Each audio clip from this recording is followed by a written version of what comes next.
Every pastor I know wants to see their people live in the freedom of the gospel, not under the burden of the law. But we also struggle to preach in a way that facilitates that freedom. For some reason, we assume the best way to motivate change is to emphasize greater commitment. Now, while preaching sermons heavy on duty and obligation might produce short-term action, they don't produce lasting change. So in this video, I'm going to share what does produce lasting change. And it all comes down to how we preach grace. Not whether we preach grace, but how we preach grace. Not just as a fallback for failure, but as the fuel for spiritual life, growth, and change. If you're like me, you originally learned to preach grace like an insurance policy. When we have an accident, we file a claim.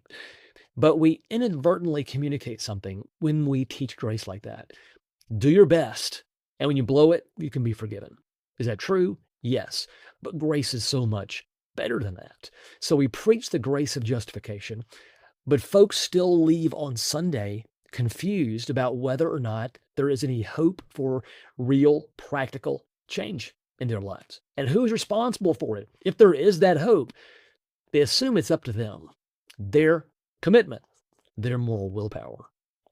That inevitably leads to spiritual burnout, not the life of grace we want for them. So how do we preach grace in a way that actually produces true, joyful, lasting change? Here's the shift. Move from preaching grace as that fallback for failure to preaching grace as fuel for life and growth and change. As Tim Keller famously said, the grace that saves us is the same grace that changes us.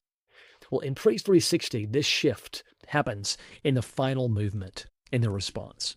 Our framework follows the biblical meta-narrative of creation, fall, redemption, restoration. We use principle, problem, gospel, and response.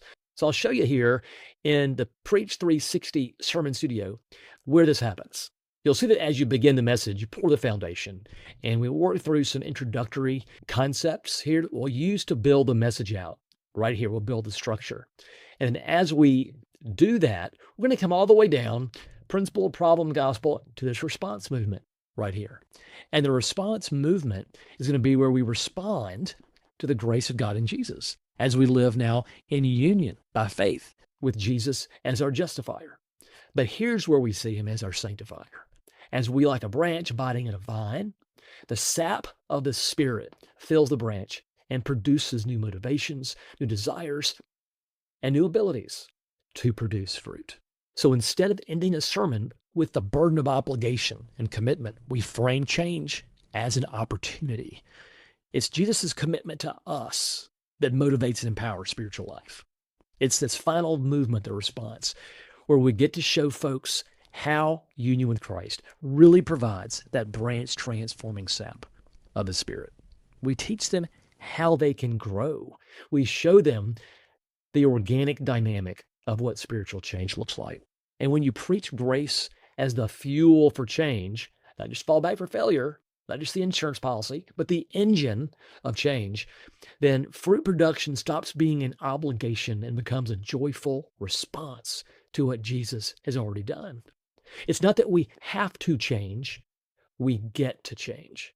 All by grace and all for God's glory. So if you want to help people move from behavior modification to true heart transformation, check out the Preach 360 Sermon Studio. Visit preach360.com for more info. My name is McKay Caston, and I look forward to seeing you next time.